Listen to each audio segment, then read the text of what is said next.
Hi, I'm Monica McGurk, author of Dark Hope. I don't know if my writing process is unusual or not, but it usually begins with an idea, sort of a what-if idea. In the case of Dark Hope, the what-if was, what if a child was abducted and was rescued safely from the situation, but had no idea what had happened to her, and yet the entire incident shaped the rest of her life. That was the starting premise for Dark Hope. And from there, I sort of treated the story writing like a puzzle. I knew what we were starting with, and I knew where I wanted to end up.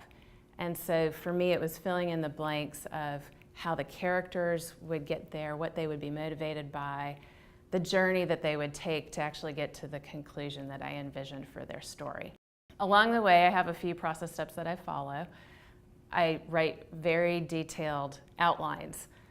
For Dark Hope, it was all 3 books, and then started going deeper into each of the books individually so that I had a pretty clear point of view on what was going to happen from a plot perspective and little snippets of dialogue. I carry with me a moleskin notebook most of the time, or I have my iPad, and I'll just jot down ideas, images that I think would be cool to integrate into the story, bits of dialogue that come to me that I think would perfectly capture the interaction I want to have between 2 characters.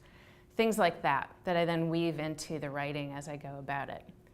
I also like to surround myself with visual stimulus. So I'll go online and look for pictures that represent a location for some scenes, or I'll actually go to the places that I'm writing about, whether they're in my own neighborhood or somewhere across the country, and immerse myself in the scene, get to know people who are locals, find out how they think about where they live so I can capture little snippets of real life and weave them into the story itself.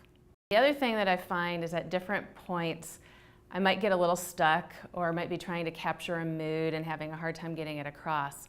And that's where music really comes into play for me. There might be a song on the radio that suddenly hits me as, oh, this perfectly expresses how Michael is feeling about hope at this point. Or these songs set the tone for this whole chapter that I'm working on, and I really need to immerse myself in that sort of mood. And so I build playlists on Spotify around the different books or chapters of the books, and I'll modify them as I go to reflect kind of the spirit that I'm working in at the moment. And over time, they become not just stimuli for my writing, but also a record of what I was going through as I went through the writing process. For more about me and my book, Dark Hope, please visit monicamcgurk.com.